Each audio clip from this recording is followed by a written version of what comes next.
जो 10-11 साल के बच्चे को उन्होंने वहाँ पर पुजारी नियुक्त किया, तो बाबा और उनके बीच में थोड़ी-सी तना-तनी हो गई और वो वाक़ई में उनको हनुमान चालीसा और रामायण के अलावा कुछ भी उन्होंने पढ़ा तक नहीं था। तो जयपुरिया सेठ ने बोला, "ठीक है, गीता का 11वां अध्याय सुना दे।" और वो चरण माथे पर लगते ही कैसे पुजारी जी की दुनिया बदल गई। क्या किसी का स्पर्श किसी इंसान की जिंदगी बदल सकता है?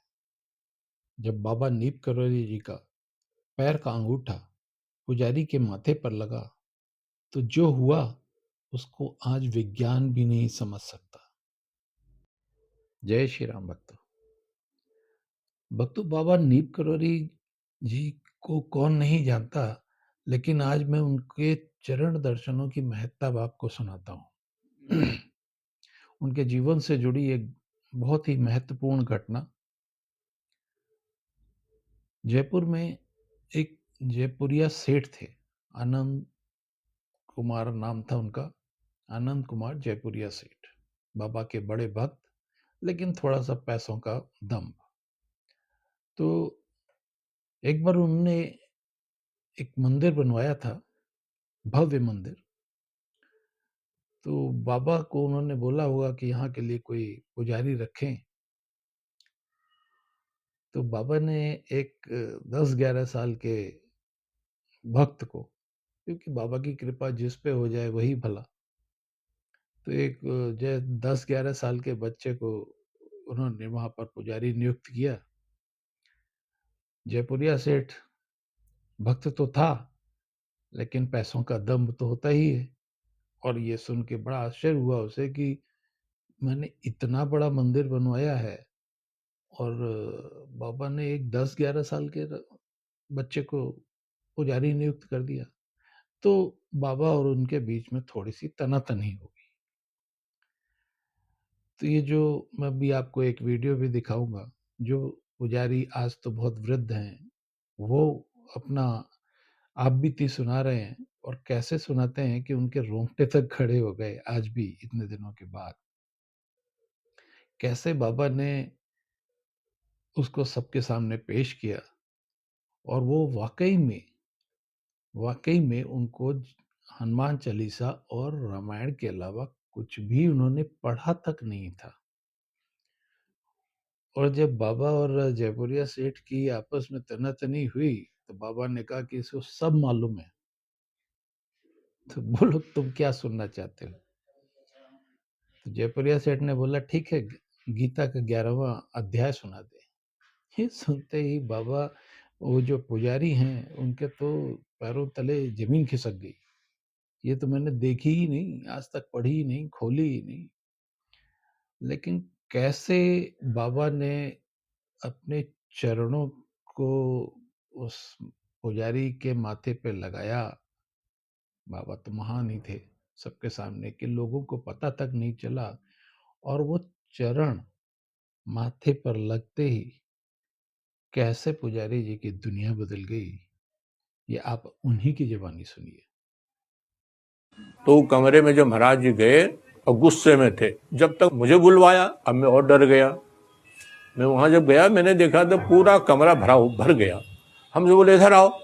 महाराज जी बोले, मैं नीचे बैठा। हाँ जयपुरिया, क्या पूछ रहे थे इससे? मैंने कहा महाराज मैं यही पूछ रहा था, मैंने इतना बढ़िया मंदिर बनाया और यहाँ कोई विद्वान पंडित होता पुजारी, और इससे मैंने पूछा, ये तो ठाकुर है सुना है और पढ़ा लिखा भी नहीं है। अरे तुम क्या जानो, ये बहुत पढ़ा लिखा हुआ है। अरे तुम क्या जानो, तो इसके पास डिग्री नहीं है। बस डिग्री कौन सी, मीराबाई के पास क्या डिग्री थी, कबीरदास जी के पास क्या डिग्री थी, तुलसीदास जी के पास। एक सांस में उन्होंने कई साधु संतों के नाम ले लिए। वो महाराज जी का शरीर तमतमा करके लाल हो रहा था एकदम, और इतना क्रोधित हो गए, उसके ऊपर तोड़ दो अपना मंदिर साले, हमारे पास 50 लोग हैं मंदिर बनाने वाले, बोर्ड हटा दो, यहाँ से वहां तक बोर्ड लगा रखे हैं तुमने, और ये मंदिर को तोड़वा दो अपना, तुमको इतना अहंकार अपने पैसे का। बोले क्या सुनना चाहता है इससे, बहुत बड़ा विद्वान है ये, तुम नहीं जानते इसको। तो वो भी अहंकार में चूर था। उसने कहा महाराज जी गीता सुना देंगे। हाँ गीता सुना देगा, कौन सा अध्याय सुनना चाहता है? उसने कहा 11वां अध्याय सुना देगा ये।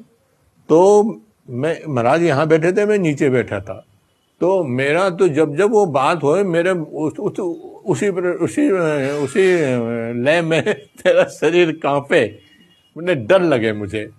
तो महाराज जी ने एक दफे ऐसा कुछ किया कि यूं जैसे पैर बदला और वैसे कम्बल मेरे ऊपर ढकते हुए अंगूठे से मेरे यहाँ पर टच कर दिया, और फिर मैं बिल्कुल ऐसा बेहोश हो गया कि मुझे कोई फिर होश नहीं है। लेकिन ये मुझे लग रहा, आभास हो रहा था कि हाँ मेरे कंठ से आवाज आ रही है, गीता के श्लोक और इस प्रकार की आवाज, इतनी शुद्ध आवाज मुझे सुनाई दे रहे थे वो, लेकिन मुझे और होश नहीं हो रहा था। पूरा कमरे में सन्नाटा हो गया, जितने भी लोग बैठे थे। तब तक देवपुरिया बिल्कुल रोने लग गया और महाराज जी को प्रणाम किया, महाराज जी से माफी मांगी। उन्होंने कहा, महाराज जी ने कहा कि इनसे माफी मांगो, इसका तुमने अपमान किया है, इनसे माफी मांगो। तो इतना बड़ा आदमी वो शेठ आनंद राम मंगतू राम जयपुरिया करके उनके आगे लगता था, उसने हमारे पैरों पे सर रखा।